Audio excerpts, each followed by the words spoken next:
Umpire mano. But say, a young po, say a young po no. Evangels are there, Cassane say. Now, your can alien or say apology no, and a ye fake. Tierney, chow pana or pie, no. And was a ye fake. But, and come out when he say, dear, it may be a money in a class with social media, dear Pacho, on trains and you. Say, Cassentia Bible, no, on trains and ye, on your no say ye fake, you know. Why? Aha, and was say ye fake. The apology no, and was say a ye fake. Apology no. Nemono, one mo say a trim for one young boy and the me pacho, one can't say ye fake.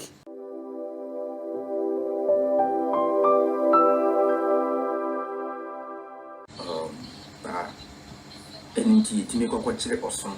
kakraka. Edi betu keji mo na ya lo kene ye ji huska san edi. Watias esenka oson mum nanka esenka ono kura ni timi e control yen. Ba adenti na ni paketekete ye control enema awasase so nyame na ma ye sa ingenuity no or genius. Watias. Now, reason why I been wishing person be apologize na me chire ne me ma chire. Ghanaians don't like apology. The moment you apologize for your wrongs or something that you have done wrong, it means you are losing your credibility. To me, our politicians in Ghana will never apologize. They will continuously cause problems in Ghana. Because the moment they apologize, they begin to lose credibility. Omampanyini bi ya ne bone na omampanyini ne ho nyansa se ade a me ye na ntwe yintimi pachewo na yemfa yi ntu yi no se de be ya omampanyini ne ye mistake bi e na wo pa ho chew nti se next time no bi nam sa na mo no so a me life bibli no ye example for all of you to learn from. Abusia obedia mankwani fire for fire ye go so me de what does evangelist ade was the sound on the sign you idea ba ko ye me de eye expose idea oni mushi e kabo mu se yen kasentia bible na yen attack bible ne basa eno na ebetimu di akoso no me de me say me danyankopo ase say truth no evangelist ade say wasakrampo on sakrampo no e pa chaw na asema wo kan ye no en change bibia o say ne kasa ni mpo no yesi amno kasa yi no o premier video yesi amno kasa yi o sofu bi hono ma wa ko sofu hono ma wo twa ni ja wo bom pa ya ma no but say eya mpo say enya mpo no evangels ade kasa ne say na your kan alien wo say apology no na ye fake tie ne ye chaw pa na o pa ye no and wo say ye fake.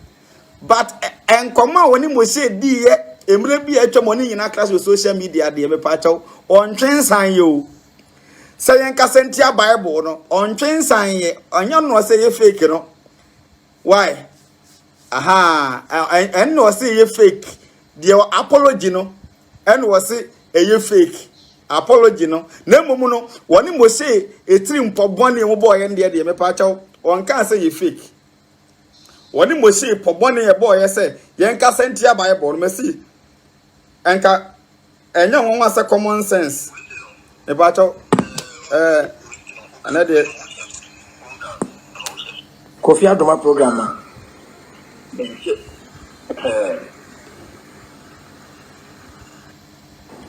Andra na yo program na senti na mentumi amba show ni so no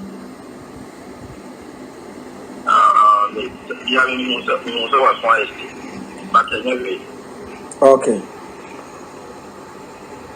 Now can say komo bi wo ho.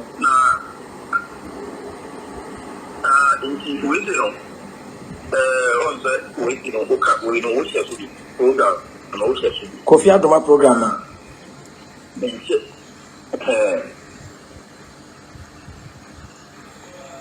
And what is the purpose? What is the purpose of the program? Careless talking. Obia ono one why you push program there are 2 pages so no ubisa evangelist ade say what is the purpose of the program and then na usuro and to say who free we one evangelist ade enkom omudie me pa to evangelist ade ko fit TV na ene dia and then na usuro ntia what is the purpose of the program ade na ubisa Kofi Adoma me say what I say evangelist ade was say on say you ne kasa wo kan de o kan ye no os ne kasa ne kire se apology no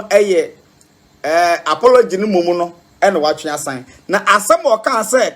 Mose ene ne fa adwene abla o share no social media first say o kasatia bible no a ene beboa no ene be ma de o ya akoso no de pa cho evangelist kan so watwe asan eden na Mose esuru a o bisa evangelist ade say ede be ne topic no then na Mose esuru abra Kofi Adoma interview me nyina it's purposely for apology and you know me it's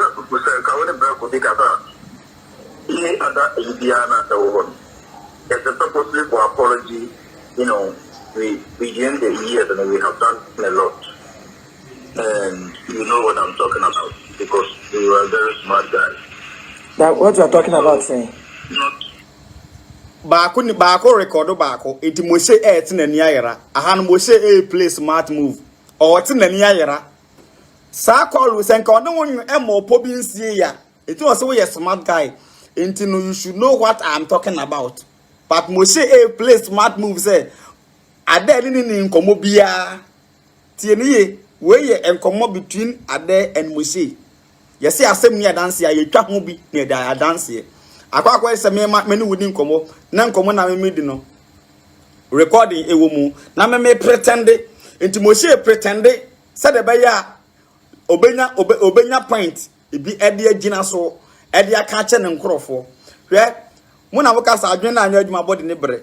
enti I don't know how common sense family for no Mose ato ma adwen to level say Mose ka sem bi akoli Mose ka sem bi akoli wudi tie senka ada ne wuni nkomo bi a enkasa personal ko we nkan so be na wo so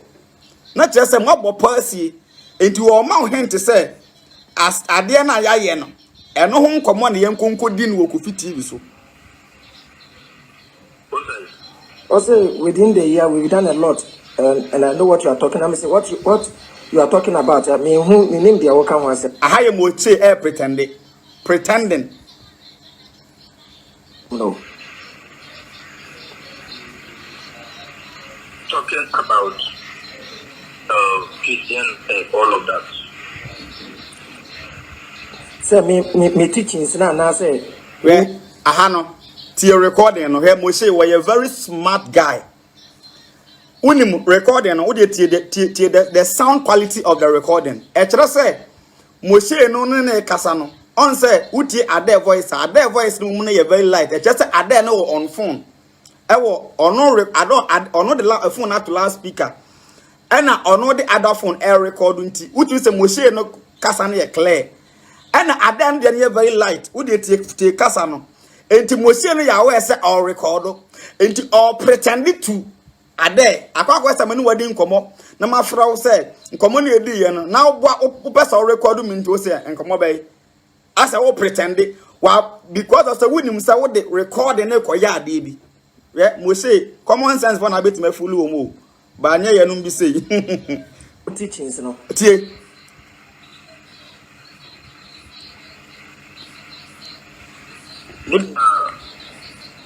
me person ade na clear say me ye ma ade me ye me common sense na also ye moment of truth me ne woni enkomodie bia me ne woni plan bia fa ana The baby is coming Komo Kakra. 2017 more the Okaya. Say no your time me ba social media first no. Me pesa mo che voice differences no. Senka yo mu nyina wo phone so. Ena baako record baako e wo phone ni mu a enko mu nyina voice ne be very faint. But we no mo she no akwasa me mafrɛ na me dey ato loudspeaker. Na me say record with either other phone or recorder. Nti me voice no be not me normal voice. Na wo de na ye on phone voice. sana Moshe na yenti akoye say Moshe no pretended to or pretended to evangelist Ade because say enkomo na ye di ye no 2017 but ono per recording dia ye na ade enti no da ba be fully common sense family for no tie ni ye eti han Moshe play smart move Moshe no ene le kasa kwasa me ma fro na me no kasa na me sa de ada phone record me no nkomo na me de na to loudspeaker enti enkomo na ye nyina ye di no me ya we say me record wo a me no kasa enti Moshe ne ya we say o record no enti Moshe pretend ana aha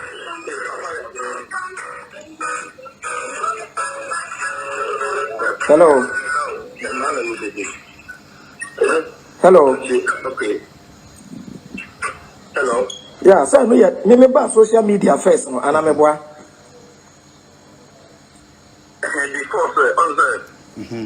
Because social media, 2017, won say me ba social media no me na me yama de wa bonten me teach you on the street se me ba social media na ko foka se wo ya fra branch bi ade ono so this Bible ena ema se me no chat kakra me hu ya ne say o start say o be ye we expose ena me catch you say jay expose no me hu ya say wo de aba me say me Illuminati na ya suma me say e de be say me dwuma say company am ye mu dwuma nyina say wo kai we no Moshe no recording na dia na ade enti obo apeke kan nsem bi atwe ne ho afiri evangelist Ade no but utien call no nkomo no a o ba social media woforo no woni ni nya nkomodie ni nkitahodie office say wo admit say enkomodie bi call so but evangelist Ade no ne wo kasa no ono wanya we say wo record no but wo per recording ne dia ye wo ade to justify yourself ewo common sense family for nanim enti obo apɛ pretend sana me ye ma ade okay asembisa na wo ye wa ade nti collaboration bi ankoso ekire ya ono ne wa anye ba ko ne ase obi anye ne de wenye ne de but according to evangelist Ade no wo se wo no nyina ye say o attack bible na wo ka udi Yesu atam ne sana ma no a enu manipa hu mo me pa chaw me se wodi etie nkomo no wo ye common sense ni ama adwen na nya adwuma senka wo mienu nyina wo phone no so amesi we Moshe intentionally and no record na ade nti oba pretend me say akwa esa me ne wadi nkomo na me pe voice bi dia ma ade na obwa pe ti na ni ayira but the only thing nkomo de onim so o record no enti wo sha ase a wo de tie enti de oba be ye Ade afi ende o si ube apologize no ube apologize na hwe videos a waye o pe favor enti wa ha ase o my evangelist Ade enka the reason tia oni ni din komo na emom no o ha ase ye attack time na o say ne ma no na mpacha wo Moshe wonso atanie be na wonso woni Bible ani Yesu ni Kristofo o be nya be yese de wa cause to enkrofo obi alim se wa anya de enema odi target nkrofo obi alim se wa anya de na wo omampanyini kro ato nsa fra asofo mpanyimfo no wutimi ka se o mu se o mu tia ese mitabom Moshe eba ne se na wo be pretend me ko check videos a ye fa me ho wan kasa de odi ye Vivian Gilly ena Vivian Gill e committee suicide nti we nyina ye smart move me se we mu nyina no e smart move maybe me say whether say evangelist Ade we ye fake o wonye fake o we ye ho ayi wasese o on se sanye ho ne hia de o kan ye say oni Moshe eye collaboration asase ani din komo say onti na ni fancy Yesu so onti na ni fanni eni Yesu atam na no na ba boa na ma na trend more akwa say waba social media na obi nso ti social media nso dada no wo kire o de wo mu enti bu sa question say ena wanwa say Abraham Ben Moshe say why common sense leader na always or attack Bible nko a meanwhile so na yade na evangelist Ade na oye dada so wadi ayiwan atam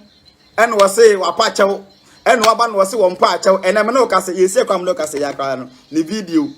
wasase sana no me da nya ho na ehia me na mom de ehia me ne say evangelist Ade atono no mutuo efra ofra oni Moshe kasa yi chere say na oni Moshe won kita hodie na mba be Kofi TV so no ene wo tu Moshe oni Moshe o tu Moshe na adwen say de enyina ye no yen kopa ho chew edi say oni won nwene ade bi ho nsie yi a what is the sense of this enkomo adwen na anya adwuma body ne bre enti common sense family for na obetimi de sa otru ikwe no attract them because common sense for because adwen low common sense no use they don't have wisdom. Yes, common sense is different from wisdom. And to be with our wisdom, common sense and man. Because we a common sense family. And your wisdom family. To move, and I'm going critical thinkers. As the common sense, so critical thinker. Or be a critical thinker. Now you move doctrine common sense. Common sense, there's some way in our crowd will be. Critical thinking, common sense man. And our wisdom also. Critical thinking, the common sense. Wisdom, muni ebisa, o think ko deep. Nto obi ka just common sense ni a on kan hwe. Na onim. Yeah, the entire my boss have enkomo we ye course no. Mo say head out record yi. Enti utie ne voice and the voice ni mu ye kama. Me say utie ne voice a. Utie ne voice and the voice ni mu ye kama. Evangelist ada voice ni ye full mu voice. Because I say my phone am the phone at loudspeaker. Na me record o. Come over the meaning of common sense. Common sense there. In him there what from crowd will be common sense. Woman na betimi dey say we no. A beat woman. Why? But ye no say there utim fam beat here. Enti enti na tie ni yo. Se enam se enti evangelist ade. And I may see the reason tia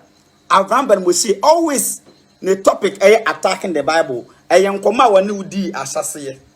Now watching why you this thing, your man say, hey, you better trend on social media there. You better you trend there. And yet the Bible because I do be a surono. And I will come home and I will come on the fire. And I want to come. I didn't know common sense family any chance or TV so the topic any Bible atem any yes watem. I didn't know Moshe asem near dance here. Ye talk mu be at the year dance here. On say me disprove Abraham Ben Moshe. Me ni quotations now use na na me use. I did disprove no. Uba say ni nsem na okatia Bible ni nyina no. Eye me the person me the trendy. Sabi ade kan ye pe. Apart from that, Moshe, ebe video bi a me de cross check echi no. Say Yesu mame ene papa Mary ni Joseph no ko Egypt ya. Na eye bosoma e hodada. Ye fa no Mary. Egyptian god e fa no Horus ne mame e de Mary ne papa de Joseph. Me pa cho sakasa we no. Common sense ni be na ehu se Moshe etwa nkontompo. Yes. Eti dia me pese ye nyina ye te ase ne se. Samo se adwen na anya adwuma body ne bre. Hwe eno he topic na ho. Me se asema evangelist ada ka ye se woni Moshe adwene ho se on kasa ntia Yesu mo ne lebom na trend no. Sa kasa ne komo ne koso. And the essence the reason a ogina ho no ma woni Moshe e kasa o sa fu se nkomo na edi ye no. Ebradu se ye to na mo bi fa ho no. Na kire se nkomodie bi akoso enka wontumi mfra Moshe but Moshe no record no e dia be clear na hunti wo pretend me se Moshe we ye faster ye hurry up common sense on to wisdom baby why me se common sense de mwa kora wo common sense wo common sense we common sense ni a uni ko bia wo kasa mu do e wo chen me hu se wo nimdie bia boro so because obi a critical thinker common sense no man inti aso common sense so critical thinking common sense de obi a obi why na common sense of one so na betim de sanim de we beat wo mu yes because on no say na obi kwa asole nyina no ono wonya nan so open je papa bi bota de kwa asole e na ade kan no etime pato de hwe senya adwenbone a enya adwenbone e na odisi na nu say ya attack Bible na yemfa achieve ye aim a me bebo ade bi a kire e nam le topic no on say o pretend on say afei na nsen ya ni video ya o so call panyin bi fie panyin bi ofra bo kire ba ko ne fie no afre de nyame nshira broni afre de nyame o yitwa papa man ne fie on pictures afre de nyame nshira broni a obe play wicked no afre de wo se onya bro kire ba akotena nti ono no insight ono insight wo common sense ni e de atia broni but ono ni mu no de onya ha obekọ owia no aka kire wo se broni the bible e na be ye nkoa me pa chaw abrofo na eba be di yeso no omo bom the bible na bai on say enam se Moses chichiri tumutiri mu a efri Moses anu mu nti abrofo no wo mu no omo be di yeso awie through entokwakọ mo di yeso awie na nyansa be na wo mu se obi a wakonka wa wie no afi no the bible be ma wo ana abrofo ne ba no no wo mu nam street enu mu preach yes say bes beje bible di woje bible di a na edo akwa abotiri akwa sa na mu de beye wo we nyina ye nkontompo but obi so ye common sense ni but ogidi mo sha ayo mu nkura wo wa we mu ayo mu se 1+1 for obi ka kire wo se bro ni the bible na be enslave before and you are believing this story abrafo ne ba ye no mbe preach kire ye ye free ya bosu mu baji omu di ye no mu de kwa ye nkwa and na case no common sense for I don't know how they think. Me say common sense ni a wogitum say Moshe say abrafo the bible na baye enkoa no then you have problem with your thinking because enya sanete bible na omode baye le pato bible no wa anyi ani a ombabo ana wa anyi ani a o preach missionaries na baye no preach no empo ye beka no kura missionaries ni momo mpo no many of them mpo no they suffered persecution omunya problem abrom ba han be preach ye no many of them baby akwa ya buwom ye kumubi abram no mo we say omo the bible na be da adai enti ba enti wa bon kura so anti history so nim abrofo no me na wo kasai wo so ye free thinker so long as a constitution ya di uru wo na abrofo da so di ye so some ye free me free ubetuma ye free abrofo no ekono mo de mo chija empanyimfo no enye se broni agya o se de wunso what the system of government na mawo and what train nkrofo no de agya wo mu akwakwa ese wo kobie company wa America na o ye Ghana ni na wa pe broni bi di ahye ne nsa na wa betena Ghana company ne e wa abrochiro batara so Ghana for ne dia so long as that's all use some constitution no bibia no wo mu na control the system of government your system your judicial system your process your control abadi ko yi ampa yin na ya abafo ne system until you are not independent say the enim no independent say onu ntia no mu ni usu biem na emom no wo de agya obi bastela no wo de agya obi na owo under supervision nto omugu so e monitor where you are going wrong no match us massa ha na was odefa abrofo ni bedi yeso no enye bible no mu di bedi yeso there be enye bible no mu di bedi yeso but common sense ni se na adwene mu do no watie anansem afimohye anum abrofo ni baaye no omu ahase ba as traders no ombe hu se ye ho wo kwan omu ne ye eye ntokwa eti omu konka ye wiye no ana omu de omu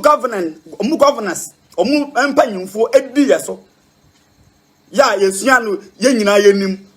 omu na ewuru ebrebe na asofo abewuru Ghana under colonial rule omu no omu di Ghana so no ya ye nyina sia the Captain George McClain no mu ya asofo Moshe to na nsem bi a kire wa so long as say efiri Moshe anum bia no obi ka kire o say abrofo the Bible ba ye nko aboa nye no kore ebi eni history bia mu missionaries na the Bible ba ye no some missionaries no and open na odi omachi o wa nko aso de obi anya ohwe na mum abrofo na ewuru ye ne de oma wadwuma na wo wo nya you under punishment because we a slave me ya say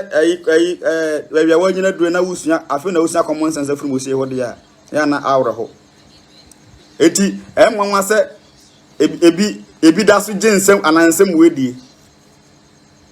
the biggest church asori esun owi asepa eni Ghana e wo China asori yeso ewo Asia asori yeso owi ase pa ni Ghana asori dan kese ekuta members do no ewo Asia na wo why the pacho sa nsense we na munya atwere come to UK na come to I don't need to come to UK to know what is happening there. Why? And sa na na twam come to US and see, you know. Me pacho enema bi won ma Mr. Ghana me hu achen okra wo ti America ho. Adai yes into te Ghana han wo ti abochi into tim hu de koso Ghana.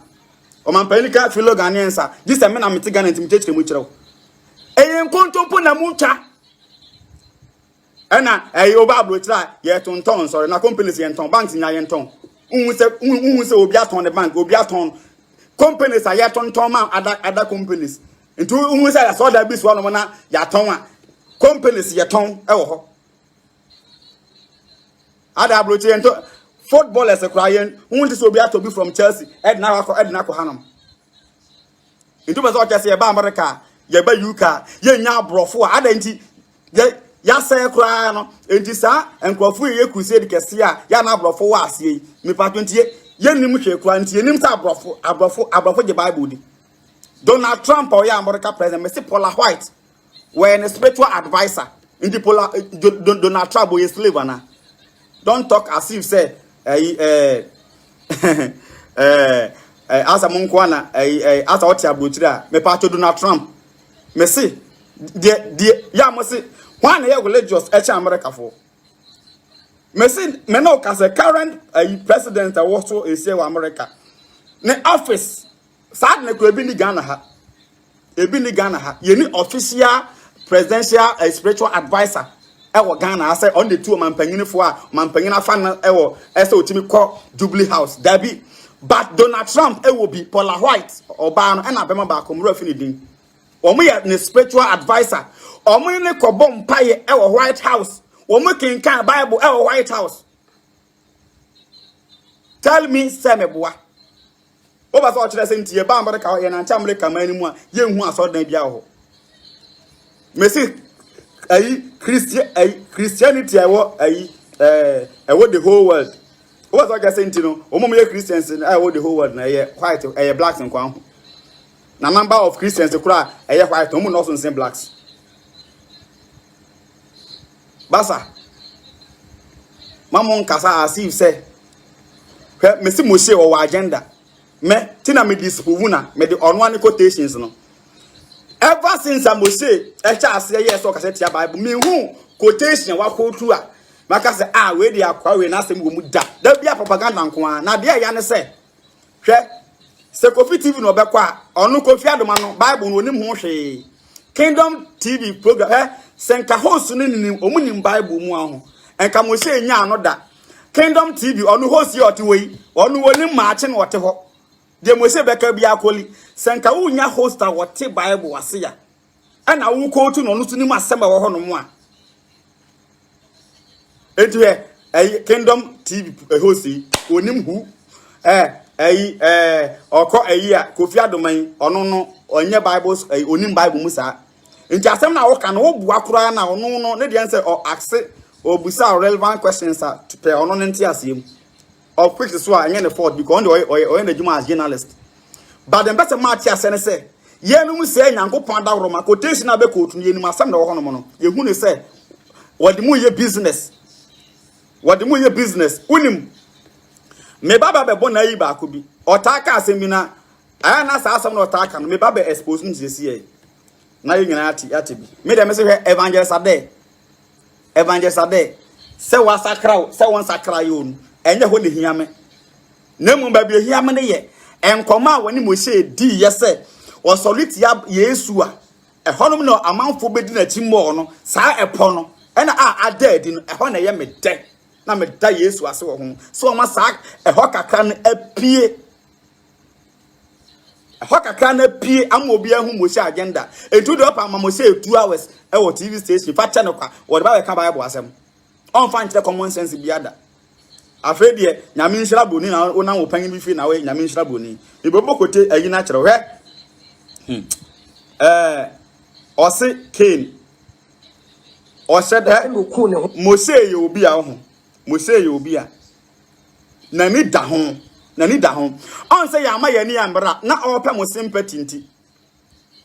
All person petty common sense for the first no kasa. Mete 9 branches. But me who no kwena me guno, but no boa. Catch them say. Mose bet my board that can say or 9 branches and we're going but or the other open or the now sympathy or the nya common sense was and I met 9 branches and I'm kuno onyaika. What 9 branches no teachings now okasetia yes a New Testament na a Old Testament na Bible ni nyina no omune wa anya adwene and I will free mu kasa met 9 branches and I'm free mu wa mechanics asase no opa mo hono ayi opa mo hono ma de ntino opa mo hono mo sympathy ntino o heda yes eni asemasi ati 9 branches pa na so tima gu no de na gesa kwa no we serious no oboa onwa ngunu bia on na free mu ne branches na gusu ya aduma on na free mu na House of Torah Ghana omu da so ran on na free mu why on na free mu ya akwana na me metama na me Mose ye debate e Kofi TV so no dia na wo kenkan Bible ne man no Jet Li on na control sa asol no ana Jet Li anu nachi omo anso ti chini onu free mu ana wana be di nachi di nachi e di san kofo nya da so awo e wonum but all person patintin kontomponti o se maguno mi wa so boa oboa hwe Bible ye that way. Asemka. Bible Mose sha se wan ka se obegun sori. Sasa na Mose kan e. O se obam ya gun sori. Wo koye debate between you and Eldamisa. I was soft owusu bempa so them. Kire se ye bold be say after the we no what na so osofu owusu bempa so na gu. Tema asole ya wati magu no Ghana ha. Kire asole kro baako a wati magu no. Asole baako. Se wuwu nti wagu no. Hwe. Ube na aka se mese eye nkontompo na wutwa. Nkontompo na wutwa. Asole be na wobeti magu no. Asole be na wobeti magu no. Asole be na Mose wobeti magu no. Ele begun sore eyesa ayi o ma no mu fa Bible ko tena so dem kra na no fa nyame so mu hwe je se wan ka so wan kwa asora na enye na san krofo na mo no etu ono no oti asore bo nyange na adwena na etu unya sa nipa we ya afi na nka ba be pacho unya sa nipa we ya unya member bi asa o unya sa nipa we ya unya member bi asa obi a we serious bia epe nkwaje bia na oba ko di Mose ati obi ani ho awo ye serious wa open kwanje pa oba akodi Mose akida me bebo na yi ba ako se ayi se ayi one hwan me se o de me bebo na asem na okan no ntu oboapa attacking the Bible and o de in business me se opa wonya Yesu asem ka no nya Bible na attack near the state of a common sense family. Mose on a very smart too. And I will live video and obey to my fabi or back or my fabi or baby will be now part of humanize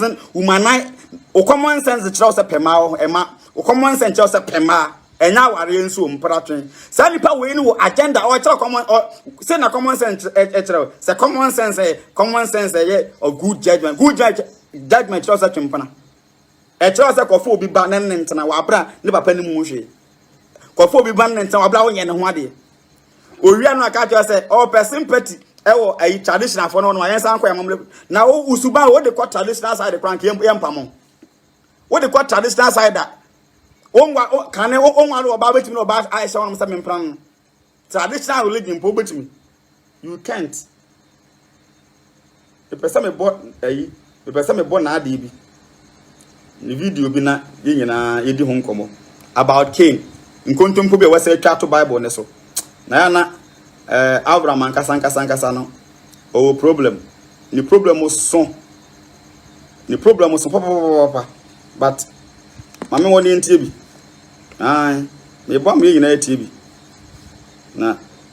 uti wiase na osi betwa ntro atu obi so na wo de bedidi a ye wa wasemo a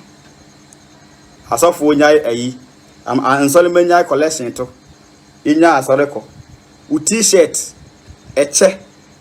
waton ni nyina uwie ya ukoye program Kumasi ama common sense because program common sense for the babiti me to me oye program akasa me hu se nyansa bi en ho mu it doesn't make any sense to me nti me be twesi ka ko tie abran ben mo si asen papa na wabeka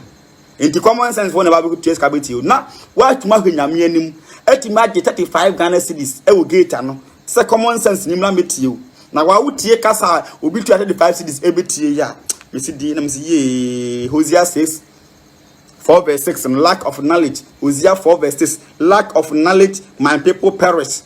O man panyini krampo ebe na nso se obeye projector enumpo ahene nipa tua kuti emi yeti se emi ye akwaka se busum ewu krom ho o mam ye nupe we na ahane ba bedin komo ha no ahane ba bedin komo no na aha na yaba bedin komo no na yedin komo kakra bi wonsam bi ho ha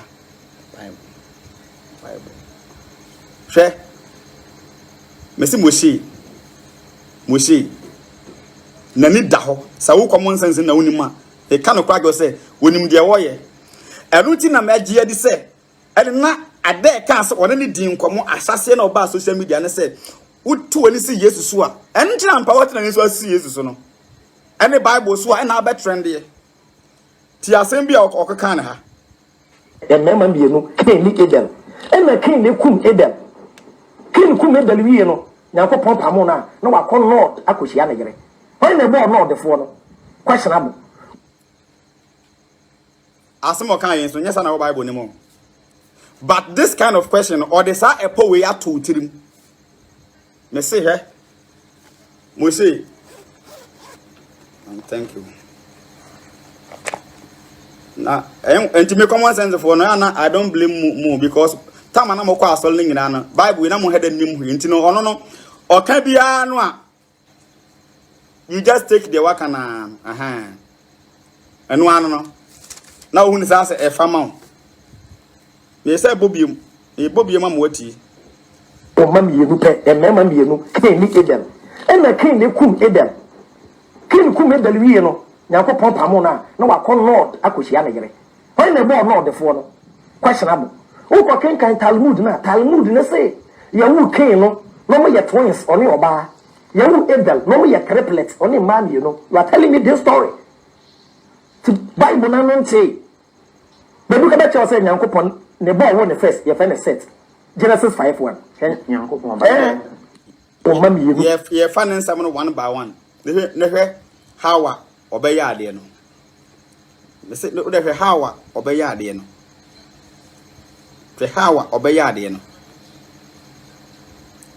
upe e mema bienu ken ni Edel e na ken ne kum Edel ken kum Edel wie no Nyankopon pamo na wakọ Lord akohia na yere winka Abraham yobia nka kan Bible na nyesa na horo manan kwa afre no abone ma bia best 500 nachi ahefa na Nyankopon kan se okonod ekohia na yere ana Bible ne kan ahefa se okonod ekohia na yere but on se kan a waka no wa wunim no wafa ne se eyampa se okonod ekohia na yere na mpacho sa Genesis chapter 4 na ya na manfo sa bi sana okoware o Cain ko ware o hefa ne pacho Bible na nka se Cain ko ware yire o yenti asem ni ye me kan biem me wi amenya botra kire ha no munim ne ate ase Genesis chapter 4 no Bible na nka nipa wo wi ase nyina asem o ena Bible na nka enipa Adam wo ya asem o but oka enkro anuanum bienu asetena mu nsem eye ya ba akukum ba ako ena ode sha free ebra ye wo mo enti Genesis chapter 4 no is about anuanum bienu pe Cain and Abel na kufuado kwa akoye program Kumasi na me kasa na Akufo Addo na yere koye program okumase na me ka na Akufo Addo en na yere ho asem na me de sha ase from ebra omware ya ansa no mukokum ode baye president na wakokumase na akwakoye program na me kasa na Akufo Addo na yere ne kokumase ya na nkyere se program na se na Akufo Addo na yere nkwa na wo ho dabi but na Akufo Addo na yere ho asem na meka eti nipa hodo ekokumase no omo nka subject na ho yentie ne ye na hanema kyere Genesis chapter 4 sa Cain ko ware yere wo hen Cain ko ware yere ho no wo mo na ma ade na sound say Bible ne kan say Cain ko ware dabi mame ko tu nkyerɛ Genesis chapter 4 verse 17 o say na Cain ehu ne yere na onyinsane na owo Enoch sa Cain ehu ne yere no enye te Cain ko ware yere o eye point we ya Genesis chapter 4 verse 1 na Adam ehu ne yere Hawa na onyinsane na owo Cain enti ha no Adam hu na yere Hawa no ohu ne sei Adam hu na yere Hawa no kire se Adam ko ware yere pen Hawa dabi obeso o kire se on se Bible no eye nwuma bi a Nyankopon no mu asem a ensem gwa wo ka o se ofra ntoma enti wontimi nka no sexual intercourse no pempen enti wo se ofra ntoma se de be ya obeti ase enti Genesis chapter 4 verse 1 o se Adam ehu na yere na onyinsane na owo Cain kire se woti ase se Adam en na yere de be die the same way and Genesis chapter 4 verse 17 so o se na Cain ehu na yere na onyinsane na owo Enoch de a wo wa kire mu se o se Cain eko ware yere ma men san kire mbio Bible na nka ne sa o se Cain ehu na yere kire se na Cain enkum Hebel ni nyina no na o yere deda na mmom no after se okum Hebel na chi no ane na yere hia mu en wo wu Enoch tie ne ye na menya botra akọ hanum ne mu yi se de be ye ntiase be ye adwuma because wo mo de atonfu tu agu nipa ni ache epa chaw men san sha ase bi o mam yenu pe e mema mienu Cain ni Abel na Cain ne kum Abel Cain kum Abel wi no Nyankopon pamo na wakọ Lord akohia na yere me pa chaw o se Nyankopon pamo no a no akọ Lord akohia na yere me pa chaw quotation be na wogiri chapter 4 kire se Bible ne kan se Cain eko Lord ekohia na yere on se hanom no criminal mind na de bia meka no o de asem wa ha enti wa wo Kristo ni a Kristo fo bebe so o ti aso dem ne dia ne se praise the Lord hallelujah on sue nyame asem no de hia se wa pon wo hu se Kristo fo bebe empe nyame asem ni sua enti wa take advantage of ignorant Christians no ana wo de edada wo mo enti sometimes otibika asem bi meto wo de ya no na hwehwe mesere se Bible na nka se Cain eko ware you Genesis 4 verse 17 o se Cain ehu na yere o kasa about one na yere die tie ne ye yabo nipa tu Adam ne Hawa ana hwe sa Cain Hebel asem no ma men kire wo na tie ase enye se Cain Hebel no yabo yawo wo mo no omu susa na bakum baako dabi na mele calculation bi wo ha no na abeti ase owi a o se betwa ntro bi wo ha o se betwa ntro bi wo ne nto aso no mesa kire wo ne ntro na wo betwa nim mesa kire wo ne ntro na wo betwa nim why Nyankopon ehira Adam ne Hawa e wo Genesis chapter 1 verse 28 se omonye debe omonwo entimu ka se yawo Cain Hebel na omudi fanse 2 years 3 years 10 years 20 years no mo ka se na Adam ne Hawa de omoyebu Hawa na ongu biem dabi but Genesis chapter 4 no o kasa dia fa only Cain Hebel woman's asetena assembly esi ya baakukum baako denti a wotapo ye ne se na baako ye righteous na baako ye sina enti righteous no na de oya bonefo no solity anu kum no enti eho behia se e wo se o tapo genealogy na e wo se o ma ye hu de enti a esesan enne ma Genesis chapter 4 no o ka Cain Hebel asem no no o ka Hebel asem but I was o ma ye kunu ebra Cain ekum Hebel no ano re sha ase free ebra ye wo mu enti ebra ye wo mu no it doesn't mean say or the asha ase free ebra ye wo mu no e kire say wo mususa no pacha entrese wo mususa na ba hukum ba ko da bi afi yemra na semune mu obese wo kire se yawo enkrofo mienu Cain Hebel ena ba ko ekum ba ko etine gese Cain ekoware ewo hefa Bible medi ka kirim say Genesis chapter 4 verse 17 no Bible nan ka say Cain ekoware yere ozi Cain en yere edae na sa wo pesa wo te ase a ewo so bu se Cain kum Hebel no mo ye mo fra o modi ba 2 years and 3 years and dabi wo manyini a o manyini edo mu panyin fie so enti asem ni si ye no mpo no se Cain kum Hebel no mu nyina kwa o 50 years mpo afa show otemu se by that time no na Adam anso wo bia ka ho ama wo manyini ade wo so use common sense no on fa common sense nto ho no obo pa pretend se ho de on tiase enti Genesis chapter 4 verse 1 kan say Adam hu na yere na onyinsen no wo ye no nti ba so o chese enti no Adam na yere da ye no dana na onyinsen dana no wo ya na dabi adentira Bible na afa na amansa amenti no obefa ne se dano ana dabi Cain egere no by all means Cain egere no be ye part of Adam na amanu bia because enipa o wiase nyina no mu firi Adam ene bae ene ya wo Cain no ene Hebel no na nyom nko ani nipa na ewo wiase because no mu nyankoda adentira ebese ma oti ase se abra Cain kum Hebel no ansa ne ba benya obi abehye Hebel no anamu no yebe age na Adam edi Genesis chapter 5 verse 1 was na Adam awon totoso eni eda nyankopon bo onipa no ne suba so ena oye no na obarema na oba ena obo wo na ohyira wo no woto wondi onipa ada nyankopon bo no okay verse 3 Genesis chapter 5 verse 3 afeti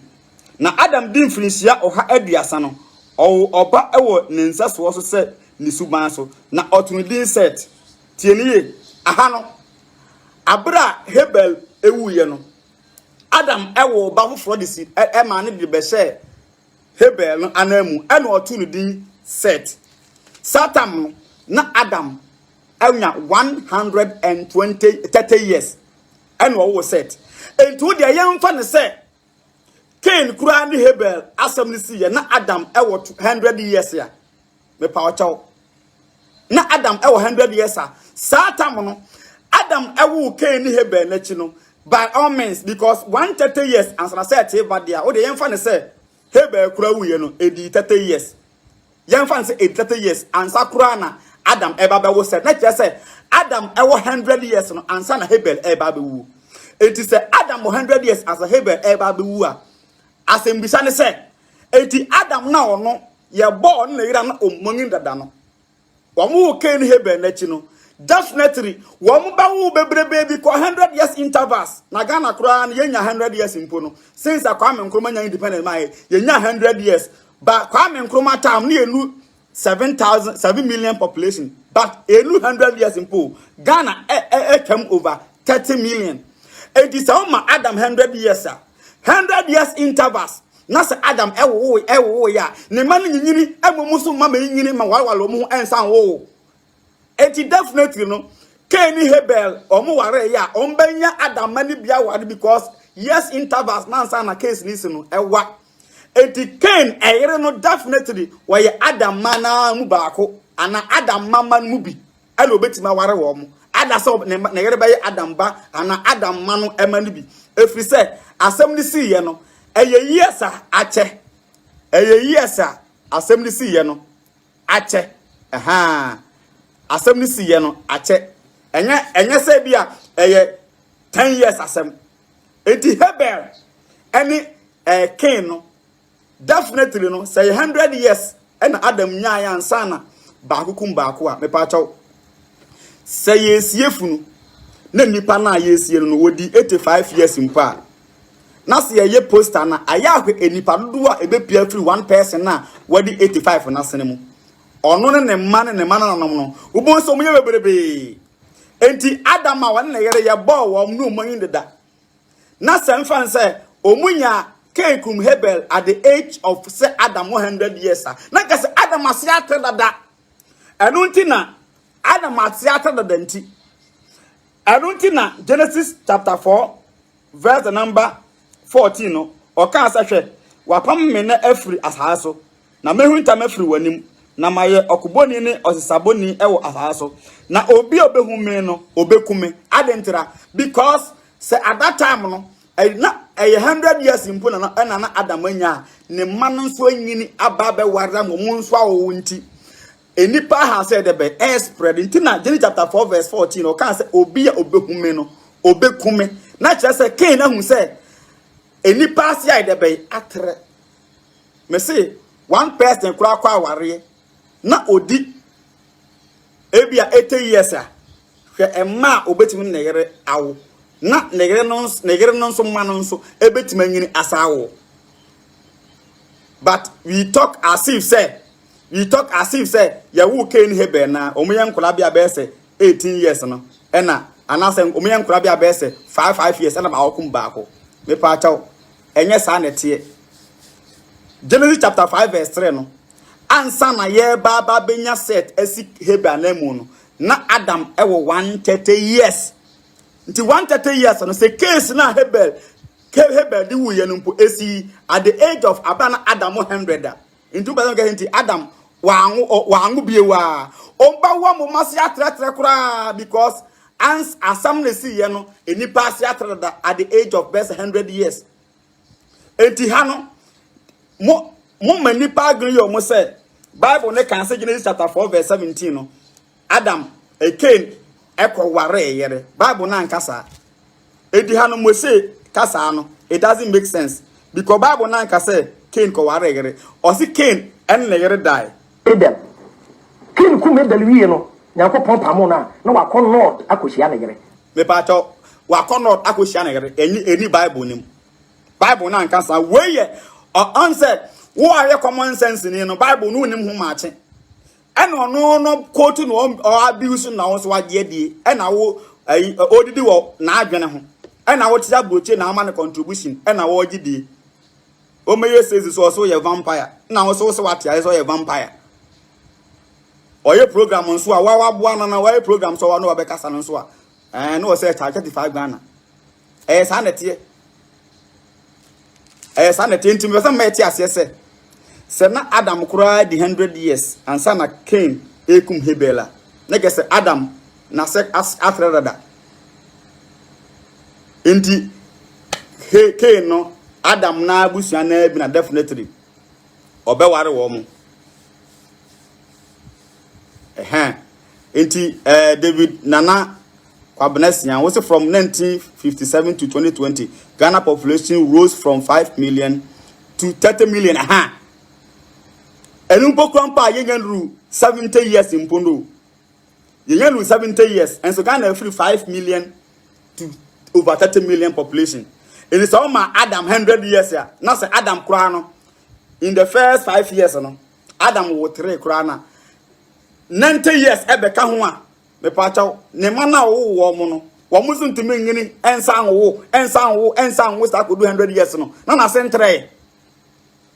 ansa na se Cain ebekum Hebela na senate dada na that time so asase no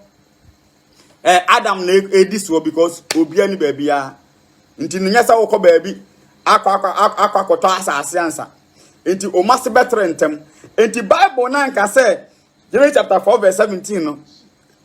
Cain ekoware yiro o si Cain ohun ne yere o kasa about sex e kire say na onyankum Hebel no na o wayere deda of which yenyanim say eye Adam emana mu bia ana Adam emama nu bia na gasa na yere be free Adam abusuam because omopa ni nipa nyankon bo wo mu emredu ye nipa ase treye no afa de owi betima ko different abusuam mu no enyankon hye mrasa afa de untimi ngwaro wankasa wunia biem but ahasem de na saade no because of say obo nipa tunti na eye possible say obia betimi aware ono ana ho akoduru emre bi eye sanete enti ha no se Abraham enchan kontompa ontim fa nto wusi Yosef ni wadwene ana se ontim fa na ada wo a we o Kristo ni enti obe create impression ne say ase Bible ne kan say Cain ekoware yere wo de ti ha o kan no Adam Cain ku me dalwie no nyankopon pamo na wakɔ Lord akohia ne yere when the boy Lord defo no questionable who ko kenkan Talmud on say or say Bible na say o dey say TB me be say hu ni nkontompo no o mamienu pe emema mienu ken ni Abel na ken ne kum Abel ken kum Abel wie no nyankopon pamo na wakɔ Lord akohia ne yere when the boy Lord defo no o say na wakɔ Lord akohia ne yere me pa chapter 4 verse 1 no ekɔ na wie no me pa to ho na betime hu sa akasa no okɔ Lord akohia ne yere chapter 4 verse 17 and obeso kire odwane kɔ Lord asase so me pa Jeremiah chapter 4 verse 16 na Cain free Awurade nim kɔe na ɔkɔtena Lord asase so ɛwɔ Eden apuoye verse 17 na Cain ehu ne yere na onyinsane na ɔwɔ Enoch Cain in that means say Cain after so okum Hebel n'akyi no ɛno na yere dae madi ka kyerɛkyerɛm but for wo mu a afei ɛna wo mu ɛba no ɛna me pesa me citing you say Jeremiah chapter 4 no ɛnyɛ sɛ wo ka Adam a wo ntɔdo so ana wo ka Adam abusia o ka Cain Hebel nko ho asɛm ɛna ɔde hyɛ ase wɔ ɛbra a yɛwo wo mu ɛde kodu bla baako ekum baako but ɛno nkyɛ sɛ na ɔmu nko na yɛ Adam ma at that time akwa de sɛ wo ka Genesis chapter 5 no a ɔbɛbɔ nkrɔfo do bebrebe de sɛ Seth Enos Canaan but ɔbɔ obi a first born na ɔmɔ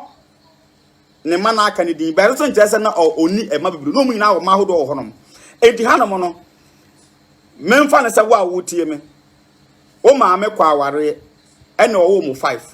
tie ne ye o maame kɔ aware ɛna ɔwɔ mu 5 wo na ayɛ first born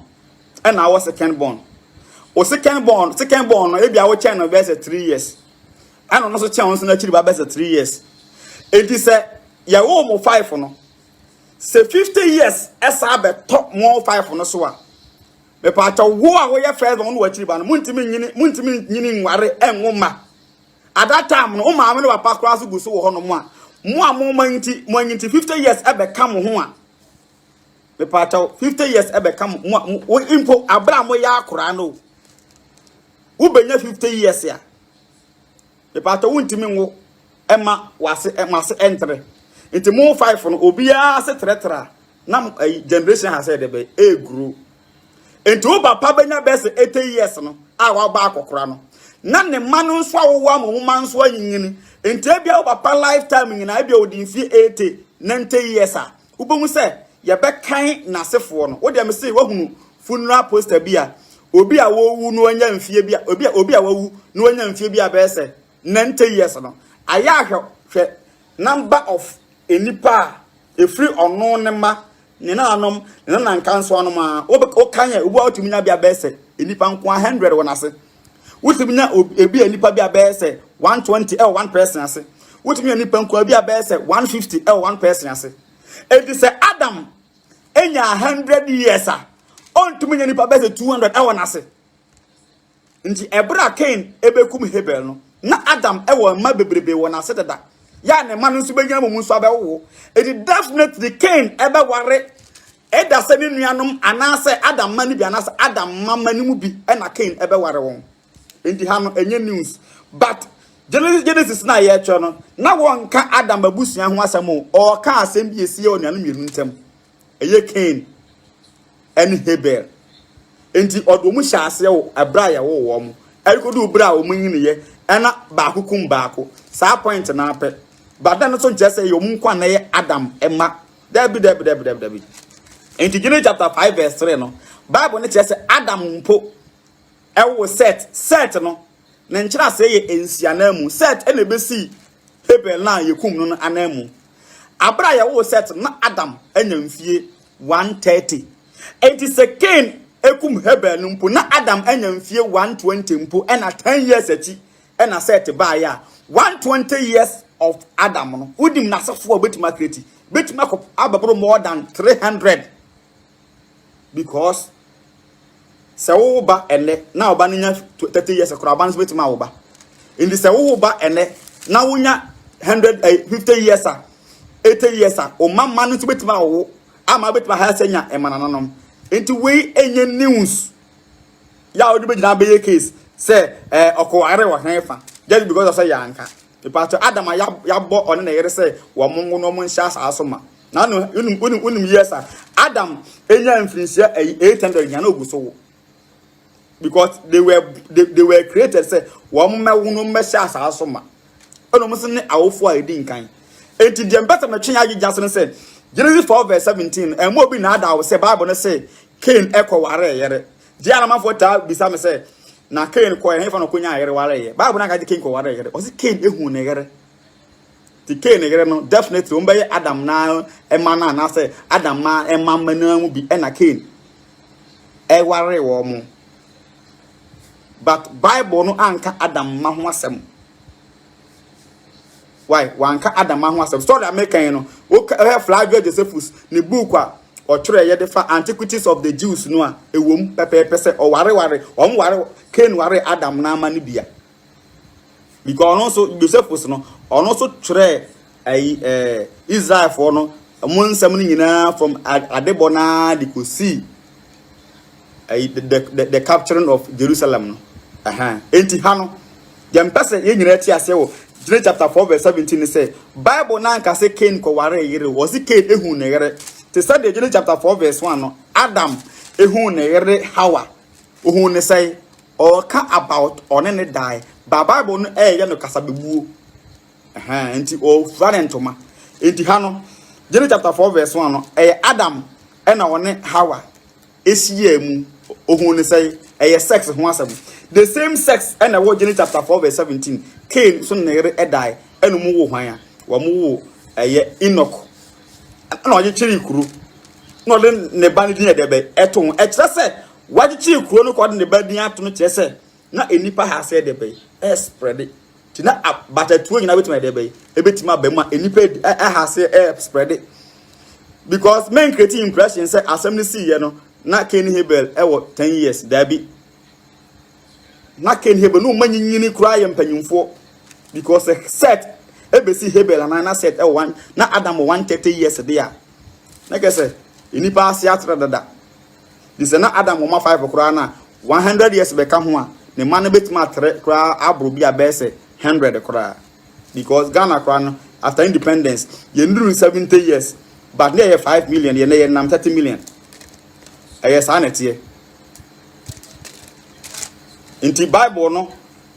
enye se obeka obi abra Adam abra bo mu nsam dabi ono wo kire Nyankopon tiri mpo inti ha no wa wonim no aha no suade wa ha ne hunu se mosie no wa bon chen obi a odidi ho kwa tini wo se na sefo no ekom ne wo mo da sa no kan ye yes because we read mo hu se common sense for no man ndie ne e wo fom nti obedi mu ho akinto se kom ne da onka za common sense for kom ne mu da o se wo no na sefo o kasa about ono ne na sefo se ekom ne wo mo da na wo yango for the Bible be ti o mu se ya o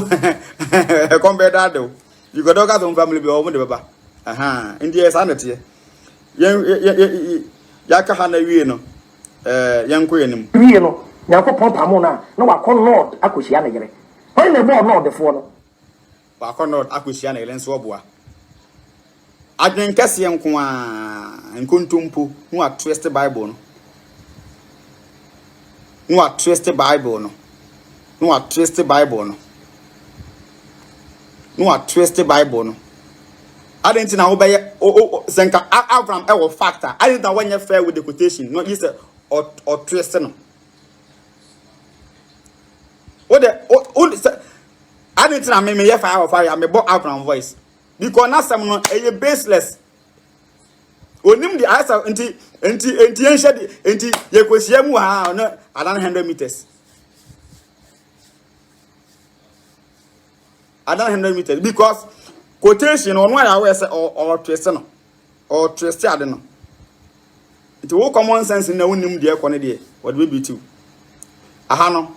ye wi ha no no me say mo bia na ada o say Bible ne kan say Adam e wo Cain Hebel pe e na Bible na ka say na nipa tu pe ne ayi Adam na nipa fo ne pe ele wo wi ase e na Cain ekum ayi Hebel te o kan nipa 3 sa na Bible ne kan ene ye wo nipa na wo narrate ba sa wo te adna se ya wo be hu say eye empanyumfo o munyinyini ye empanyumfo na kese omo wale dampo ansana baako kum baako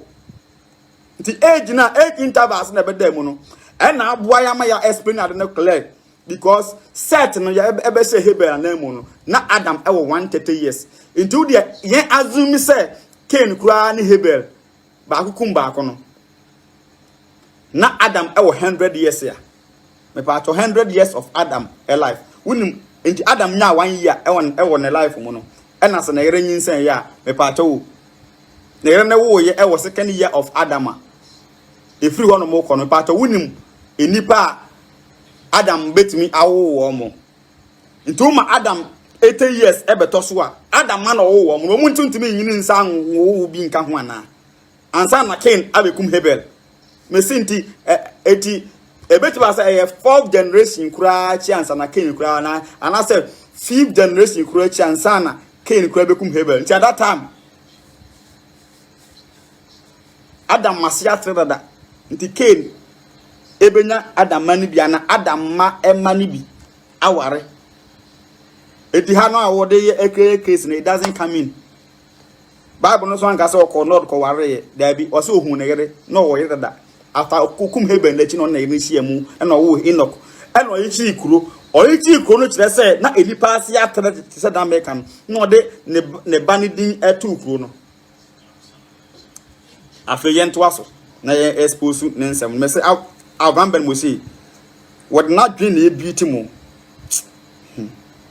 afe de woni evan ayi e dami se share debate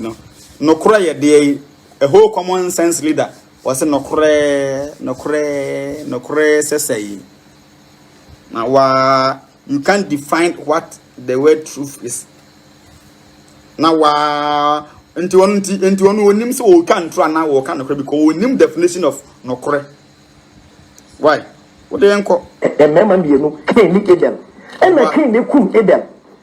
Cain kum Abel wie no Nyankopon pamo na wakọ Lord akohia na yere oba Bible ni wo sa sa epo no da two trim sa na wo ye why sa na wo ye ya adwen kase no wakọ Lord akohia na Kofi Adoma na ahanu ne kasa na Kofi Adoma no so nim story no nti obaji atum no ayi din no he no bi Kofi Adoma no nim tresem no nti wo twa nkontom pa na Kofi Adoma so nko ane ne kwa na tewo no no o ka de ope o ka de ope when the more no the for no questionable who can Talmud na say you Cain no mo ye twins oni oba you Abel no mo ye triplets oni man you know you are telling me this story to Bible na no say but look at that say Nyankopon ne boy won the first you find a set Genesis 5:1 enkontompu baago sa wo se ba betwende akwa we ho me say o se senka wo chela quotation ase cheni wia na nyame pa na nyame asema na nka waso na chi no wawo na ta na nka abpo ne ma na chi ma bia bese 50 wia no wagya no because ukuta criminal mind no that nipa o se Bible ne be ka say Nyankopon Adam ba odin kan set wo de no nsu ti de wa be kan obeko to Genesis chapter 5 bad eti de wa be kan me sometimes who common sense ni anti me say me common sense for no kwase muni who common sense for omo tie me sere rough you take this guy serious now we do we achi to me spend even one cedi or this person home me say common sense for Adam hu say akwa na ichi mudi no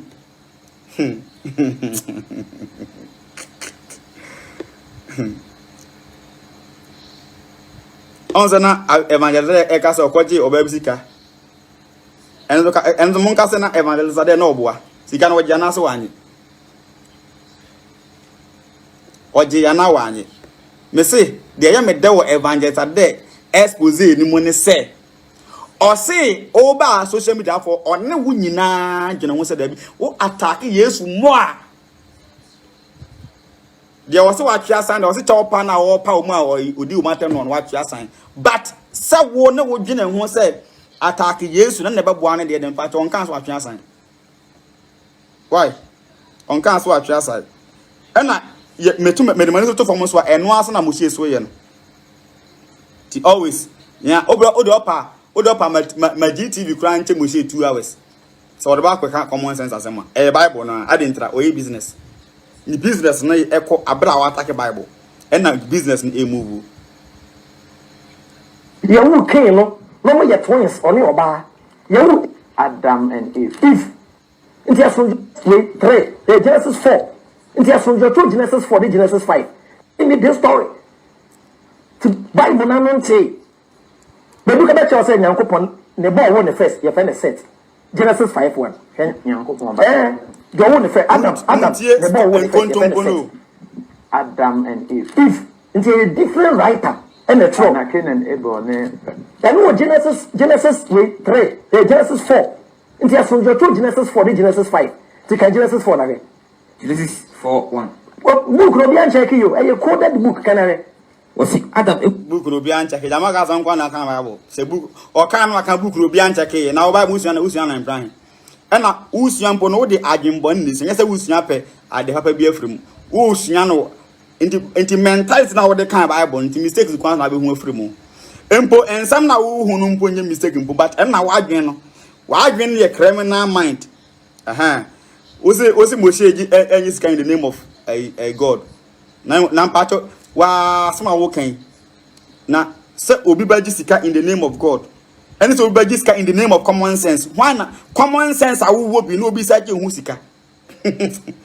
Na mpacho wo kwa bosum ho no abosum mpo no. Abosum mpo. Antoa kwa nanse be wi ano. Antoa nanse akonkoko wi a antoa sa antoa gudi usa antoa de no. Enu kwa manfo ekutu sika won ho. Moshe kan so aben ne ho no okoben ne ho ampa okono antu ahwe monfa mo common sense nante Genesis 4:1. Well, book no be check you. A coded book can Was it Adam ehune yire Hawa? Adam eku na yire Hawa Na onyinsane. Na okay. Wawoba ye fe ni king. Na osi. Rade Adam manya obelema. Rade da Roma menye oberema. Na owoni nya Hebel eka ne ho. En wo ni nua Abel kan ne ho. Na Hebel odwahwefo. So awu mi no. Ko Genesis 5:1. 5:1. Esno we fa. Was it Adam I want to pass on Adam I want to atwaso the generation but Adam na ba kan enye king. Second born ye Abel. Ye be kan genealogy kind of way. Na Adam I want to pass on momani. Adam I want to atwaso momani. Ada Nyankopon bo nipa no. Ada Nyankopon bo nipa no. Isuba so no ye no. Isuba so no yo no. Obelima ne ba no bo. Obelima ne oba e no yo no. Na oshira won. Na otu wodi onipa. Otu wodi onipa. Eda obo won. No. Na Adam edi fisha oha aduasa. Adam edi emfrisia oha aduasa. Na owo ba won seso. E no wu oba e won ne nseso. Sensuban. Otu din set. Kenye bela fine. Kenye be fine. Iti we the true Genesis 5. Or no true Genesis 1. We tram sa Abraham no. Ni nyame asam na ye yi a ko hia maabo. Ye nche ohia maabo ne se. On say wa beka Genesis chapter 5. As if the Bible ne kan ho no ba to say kan say na say the Adam firstborn. Yen kan ne hwa de he. Or can at that time or can write your seed. Tienie baby ana or narrate no or narrate attend for genealogy no or the fa attend for so. Nti akwa we se mabo. Bible ne kan Genesis chapter 5 say na set na the firstborn. Genesis chapter 5 verse 3. Na Adam din finhia oha aduasa. Na wo ba e won nseso so se ne suman so na otun din set me pa chaw Bible ne kan set ene ne firstborn on se hanum o kan say Bible ne kra be kan say set Adam e firstborn wa bla chapter 4 say Cain and Hebel ena o wo mo first me pa chaw tie ne die ntia chapter 5 no wo de Adam o de set ene sha ase no aha or kasa about genealogy a for write your seed on say Genesis chapter 4 no yehunu say Cain ayo deboyeni and Hebel ayo righteous person enti ho no righteous person no dia oyo deboyeni ekum righteous person no enti se kan Genesis chapter 4 no verse 25 aha no ono ekuta criminal mind enti no or jump by Genesis chapter 5 verse 1 and all the best as Adam will set. But it didn't set no and all the best say I have not just say Adam Bible crack chapter 5 no set baby set and a firstborn baby so Cain Hebel and a firstborn there be Bible na ga set na firstborn no or no Avram no okuta criminal mind nti no nim said do na etire no wo munim sa story nti no wa shada copy Genesis chapter 5 verse number 3 say Bible ne can say set and a firstborn but chapter 5 verse 3 one can set your firstborn no or say na Adam edi finsia wo ha aduasa na che say Adam edi finsia wo ha aduasa ansa na all set okay na Adam edi finsia 1 to 29 years no so Satan no say na madi kaka na Adam emas Cain Hebel story no esie twam dada enti yan hwe de ya set ebae Genesis chapter 4 verse number 25 na Adam hu na yeri biew tieniye after Hebel ewu nachi no Cain kum Hebel nachi no chapter 4 verse 25 na Adam ehu na yeri biew na obabarema na otunudin set asea ne insiana mu ese onyankopon de oba foforo asimi Hebela Cain ekum no anamu wotei enti set no what Genesis chapter 5 verse 3 no ni din the set e kire ensianamu say Adam can say Cain no as Hebel ekunu no wanya obawfo nti waba besi Hebel na namu nti ofra no set e kire se ensianamu epato oyensianamu a na kire se set e firstborn Bible na ka set your firstborn debi akwasa ne bawu nu awubi asa wa mana obaba akwawu na oba na owu ye no wasa awu na chibio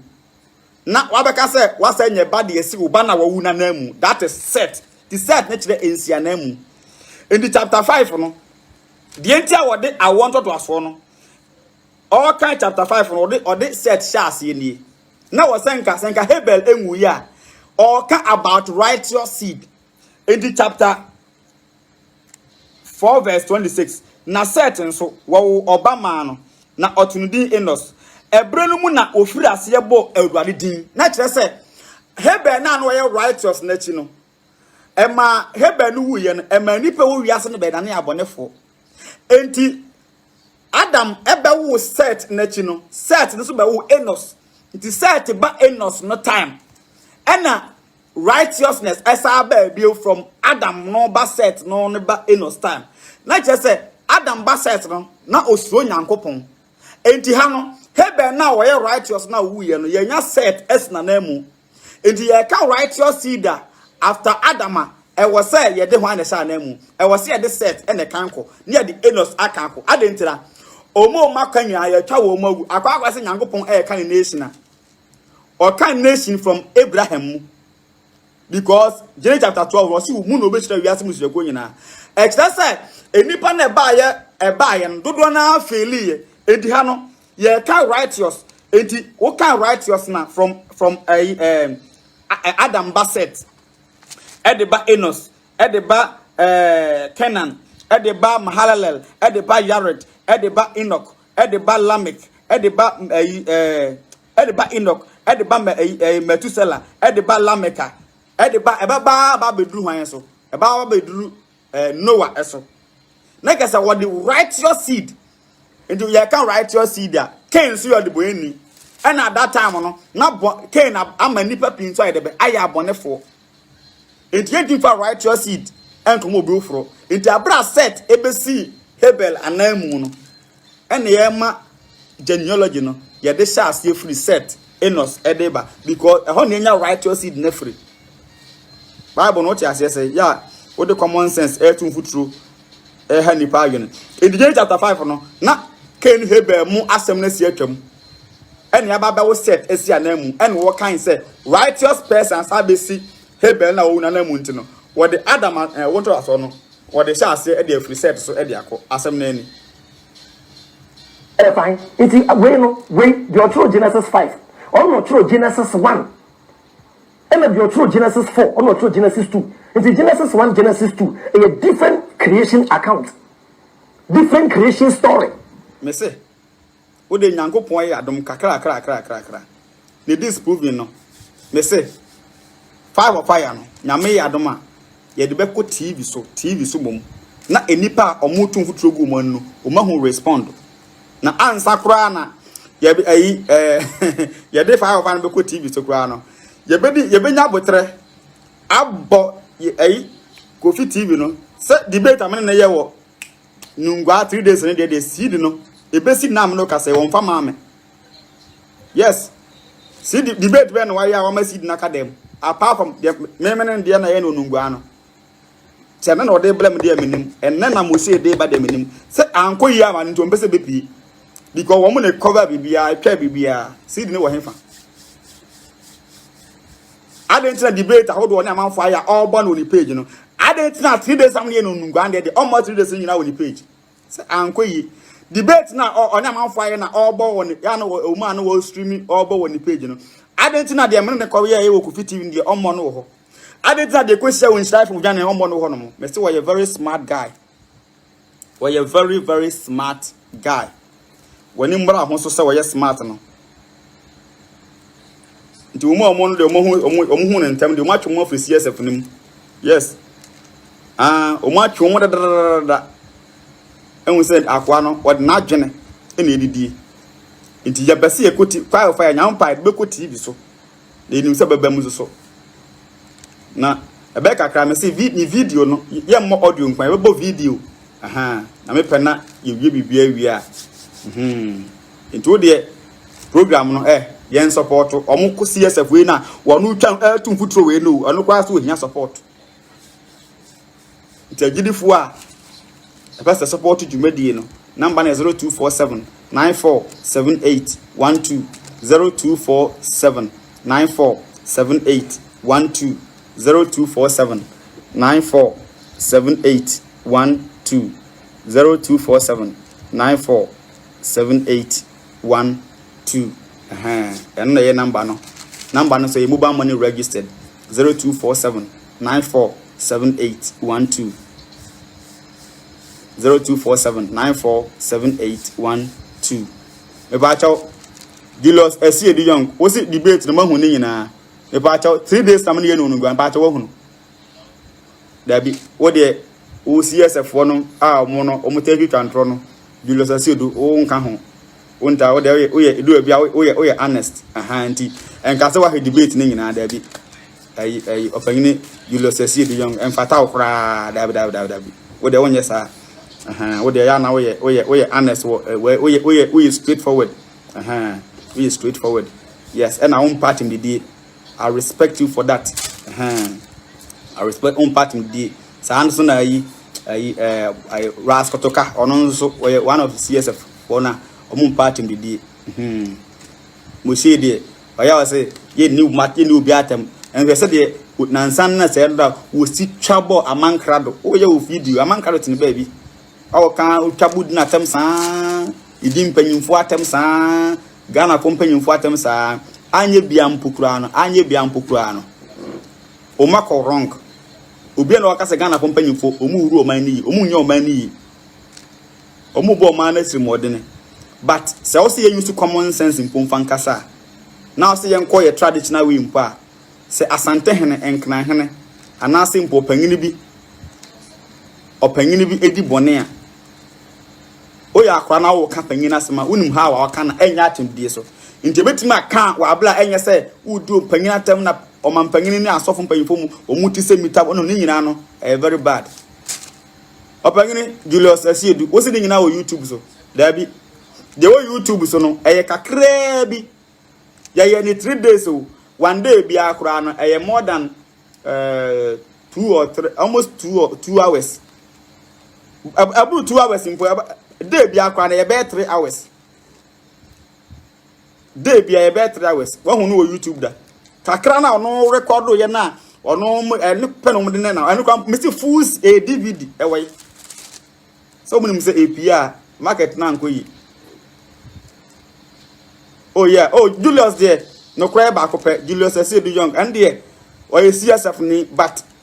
o comport no ho nipa de o ya de a yongo pu bi ono ba no ha si di atem da be nya to me die na de fire asem na waka na no no ya kirem no ya kirem na wo hu se de nipa no ka no nkuntumpo na wotwa nkuntumpo na wotwa na ye hunu enti wo de me pa achaw ye nhwa de bu ha o Adam Any Genesis 2 eno yi ne mfem any Genesis 2 hefa na chese Nyankopon bo oh Genesis 1:26 tikai na Nyankopon eno yi ne mfem any Genesis 2 hefa na chese Nyankopon fine inti we the otro Genesis 5 or no true Genesis 1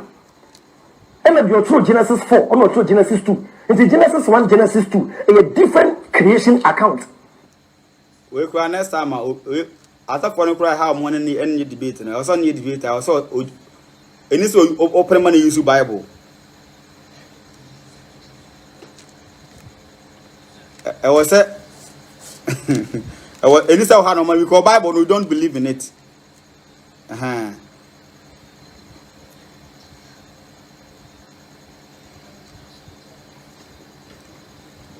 why we don't believe in it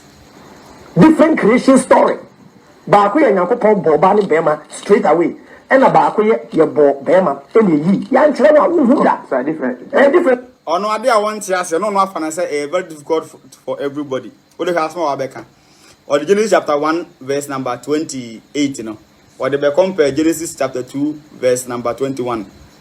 but ne hu say what the tie nkomo wa bedi no ha no baby o wa chese Nyankopon bo aba ne bema because the name say Nyankopon bo Adam any Genesis 2 eno yi ne mfem any Genesis 2 hefa na chese Nyankopon bo oh Genesis 1:26 any tie mun Genesis 1:26 but so bomb direct tikai na o say Genesis 1:26 never chese obo mu nyina direct yen hwe say wo sa Onyankopon ka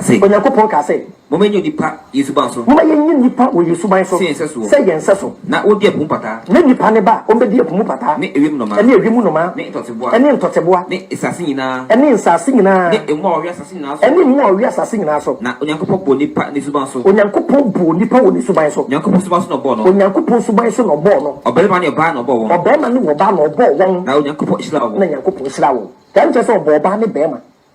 we you obi mfim pade into Genesis oba ne bema ana Genesis chapter 2 verse 21 oba kire kwan ya wo fa so a Genesis chapter 2 verse 7 oba kire tan fa so bo bema ana verse 21 oba kire kwan ya wo fa so oba ne bae enti e kwan ya fa so e bo oba ne bema no e narration of the story and we say Onyankopon ba den oba ne bema me pa to ye enkotumpu no kore oba ne bema ne muna kwa be no fa so bo oba ne bema and we Genesis chapter 2 verse 7 and chapter 2 verse 21 oba bema direct and no bema no mpa de e bo oba but the way obesi aka na as you say two different accounts ba akwese oba ne bema no mpa to Genesis chapter 2 no verse 7 and 2 verse 21 no o kan nyina bo anya oba ne bema no abo oba na oba bema ndi 1 verse 28 go yi no wan kira kwanya ofa aso bo won de na so ka se oba ne bema akwakwa de se wa wakoto odem nema na o se ebia Julius Asiedu Young no na CSF no madam fo nti wona mama nyusu no Julius opanyi Julius Asiedu Young actor dem nema osi dan no wato edem nema eyampa true me kan say ya eyampa osi dan no wato dem nema nanso dam nema na woto ye no enkyere se okọ okrom na okototo TV nkonwa ne nyina odi nyina ba the same time there be na mo me ka say o wasi dan wasi fia wure kwa to dem nema nyina agum but eba no se me kyerɛkyerɛ mu ekwan a ofa aso to dem nema na ebia oto TV first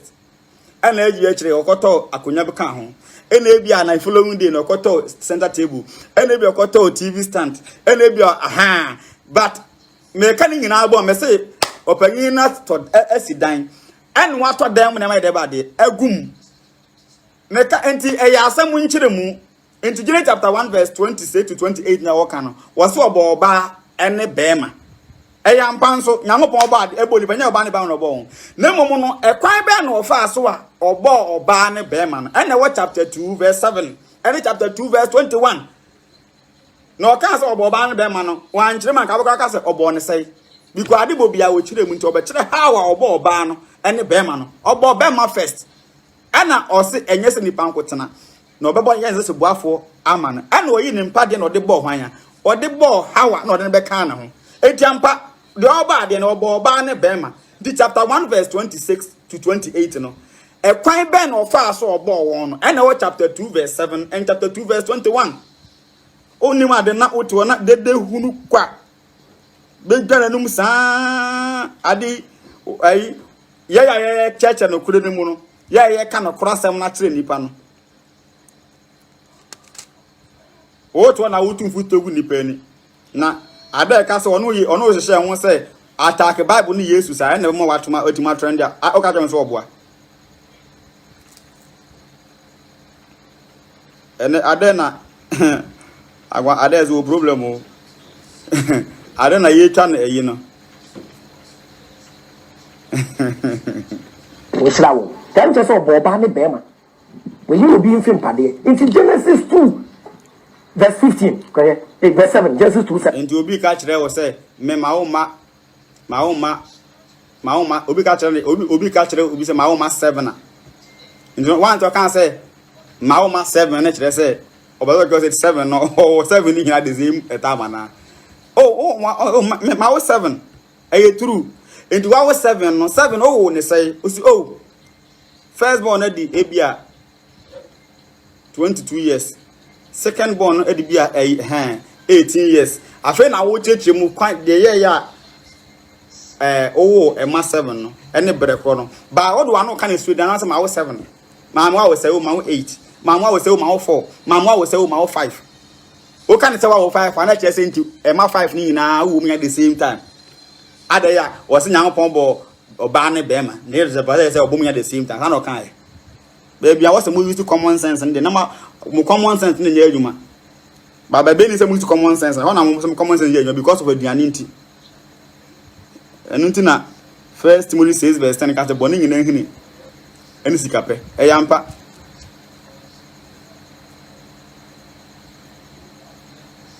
why you be in film pade into Genesis 2 verse 15 correct verse 7 Genesis 2:7 ti wait na Nyankopon ka say ko another verse 1 why verse 24 na Nyankopon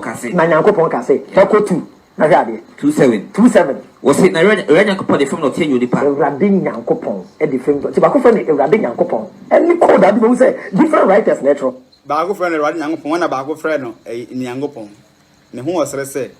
I don't know about Entenga who say a two different say John 1 verse 1 say onam ne so na ye bibia na kese also who say ampa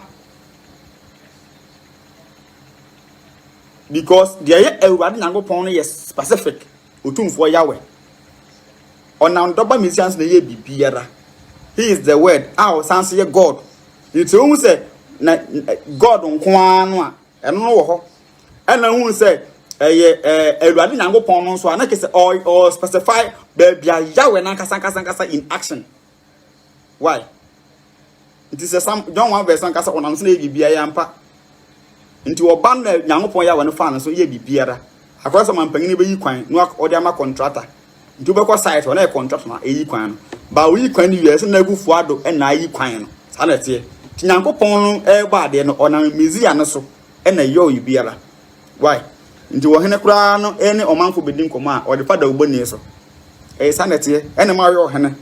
wa won sore nya wa de just like that baby wo de ma wa sonfo sanete ni na company je wo je no manager ye wo ho ni site ye obia wo di bie ti Nyankopon no no ye gya na no ye boss na ngasa no o be ya ade a no no aso de hu no abe debi ti ni nyuma no o wona sonfo ho ya ne doba na da ne bibia no he said the wo ye o first born na do first born no on the managing company nyina do wo ho de but on the year adwuma nyina ma sanete te won ti ase a won ti ase da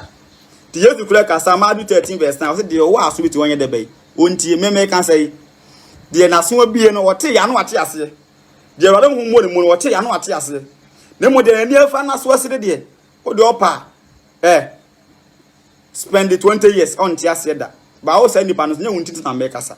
me kasa ma de ono pa de ye hunu na wo pa asomate na wo pa na mo pa bi atu enye kom anya Abraham no de nda ho bone o de nda ho bone eye ayi no Being Yankopon Menaka. Baby, Jew for nature. Jew for they don't know the person who wrote the Torah. Obwa. One guy so binim baby a tre the Torah no. Hwe ana ensam ye mesere. O kan se mebrebe Jew for komunim de. Say ade kofi adoma oto no bese on the on century no Bible ni mu match. Nti de obeka bia no in the sankrofo we no so person ka wo ye fair interviewer. Eni sa we interview no because I was we interview obi abra wo nim de wade no ho. This only when they were no one can go to Pocro by way to and some can be bringing on. Wow, all part of the I won't say and go to Munquan water. Also, your Moses in the tray. And the Moses in the tray, you know, first 5 book of Moses in the tray. Your cousin hair. Okay, Numbers 11 verse 14 going on. Some Moses can say, a Dubanos of Sanan. Into young upon man abuafo. Me part mama nko tunso anya say bia beka se me kanakwa Numbers chapter 11 verse number 14 ho na Moses kan say adwuma no so sene no enti Moses no adwuma na ka wose ka Moses ye no Nyankopon man aboafo beso Moses mu enti ebenya 70 elders ti sa 70 elders no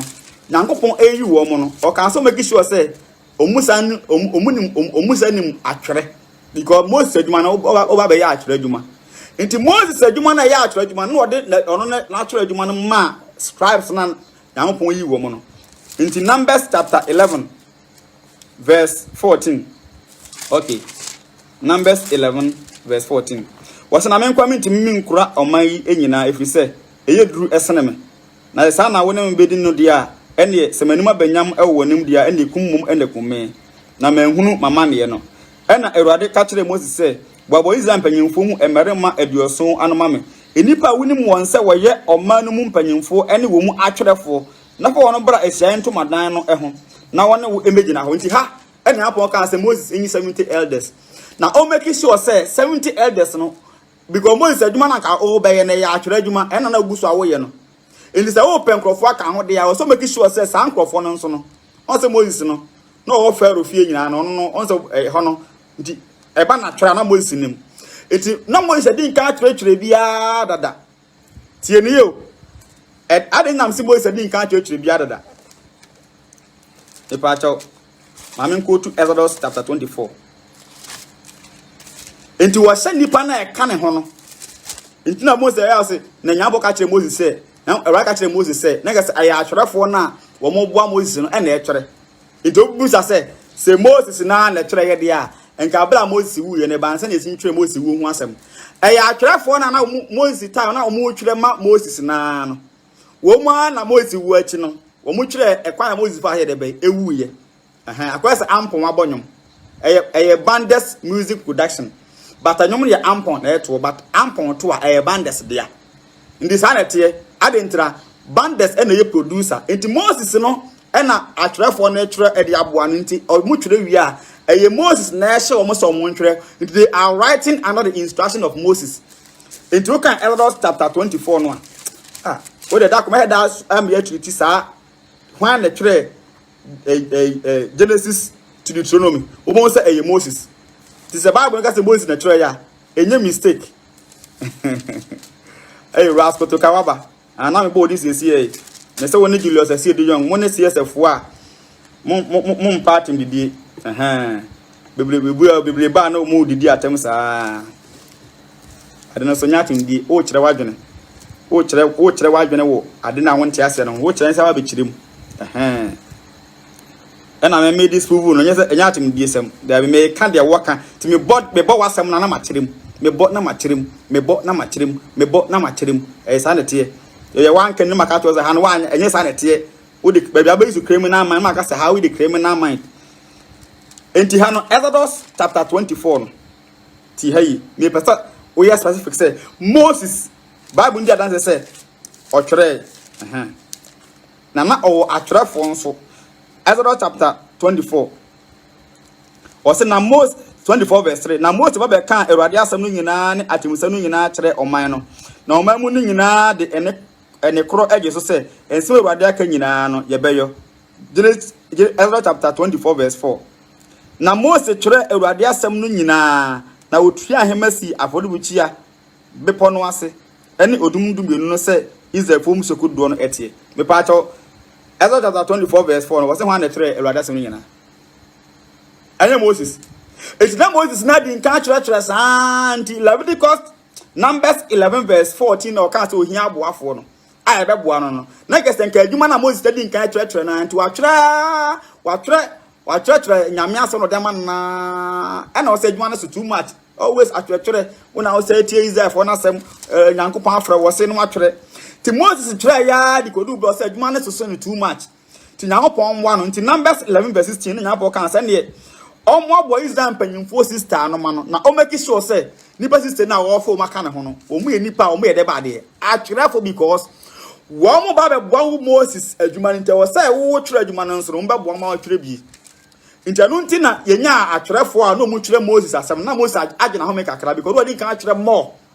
and no handle over enti Moses ni ba no ababe instruct him no matwere enti na atwerefo na twere under Moses instructions enti sa atwerefo na twere ya abra Moses kura wuye no wo mo na twere Moses ewuo asem enti na bi a we say na Moses na twere Genesis to Deuteronomy dia he fan e bansa na Moses na twere ni wuo hu asem da bi Numbers 11:16 no nyankopon ma atwerefo ebeboa Moses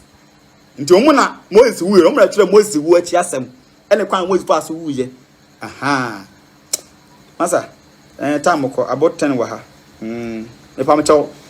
nyankopon ya adoma ye be sa to aso de ne ma o chase ne se Moses okuta criminal mind wasi wo ni atem na common sense for the ni atem enso di atem we say si di ya man krado atem eno akra o hwetwa bi bo se na nsa na o hwetwa bi bo ko fiadoma adenti a ko fiadoma se wo de evangelist ade bo ne ache no number 2 na evangelist ade e bo ne na se wo be pa o chow fra se wakase tia wo de achewa na se ko fiadoma ka se me de o bo ne achewa ko fiadoma bo ne pa wa ye ne sei ndi o fa bo ne nche na me kura wo twa ntogu me so di matem ewo ko fi TV no memu no me de wani achaw sa na te nipa na fom wan kasa so hu se de wo he ne nye nti wa be sa be Facebook live pa nkrofo chaw pa na wo pa ni mu kura still na be so che still no unu ho ewo chaw pa ni ba me dem fa me ho na me wudi matem a me ye kind of person bi a sa na ma me ha me wudi matem a me nya masam me dem da se me dem ye madwuma wudi matem wani matem o nti Jonathan Matthew 5 verse 11 Yesu nti wudi matema me mfa me ho ye wo wasemwa ena nya dem ababe so Facebook camera na me di mo sha atem for day Yesu ankyere yesa Febita 3 verse 9 no wasema me mfa wo ye ntua wo ye ka dabi Yesu ankyere yensa Matthew chapter 5 verse 43 no o say impo de water impo nye mo mpa ye ma no timi mo mpa ye say mo say number bi aka mo ne nkunu mo say ewu meto no common sense wo nyame agada me dwasu mutum dabi mpa me bone say one day no ombe hu no kore na no kore no a o mahunu ombe hu no kore na no kore no atna omumu no mu anwa ma bone iko woni ba bia obi a wapo awurade ni owu ba bia wo kwa enka won sele kra say obonefu mpongu tim nyankopon no kra no Ezekiel 18 verse 23 verse 32 no say obonefu wu kwa nya ne fa because they are better wu achi no enye easy me the insult there me so insult be aso I know you Christo ni kwa na wudi tina sometime yell Facebook live because see the for be di atama we Christo na we me ni bi me ni bi we dey janu ni na tem na we pay attention tie de wutie gidi ni bi no no Christo ni bi no odi atama me support o se di atam da me support what him di because Yesu am frɛ say ye bra me di atam na emu no Nyankopon no o se me be ansa de wo ni mu no te me ansa wi a de ofri Nyankopon mu no John 8:47 say de ofri Nyankopon mu no o ne beti Nyankopon asem te me kana wa nti a Sunday me de mawie madwuma akwa se judge we police ni no akwa jinjina ko criminal na judge say ohun ne say wonye criminal nti wajana na ye police na say fin le kokra me nko criminal we bi ade nti a ba akwa amde ne ko ho court no judge ne ja no da bi wo wadwuma ne say obi ye bone a chene bra judge adwuma nso se won hwɛ mu hu se wodi fa na wodi bem nti judge si wodi bem a no oja na wo de wo police de wo hu mpredu a kyere bla mpredu ba de ne ba court a wo adwuma si jaka judge adwuma nti won timi ka se last me chiri koye ma judge ni jan nti next time nko chi biem dabi aha enti de wo mro no ye kwa de asi ye number ni dwuma da ye di no project ahado a project ayeye e ba se kwa ko ye de message ni kwa ko TV so nyina no na omo otumfuturo ha no mo a ye se be ansa e wo different platforms so na aboa nti ni nyina mu no radio program ayeye TV program pese nyina na online radio ne online TV project ne so e wo ho no mo a enche bia e be me hu ba bia e kro number na 0247 opese support wa number na say mobile money registered 0247 947812 0247 947812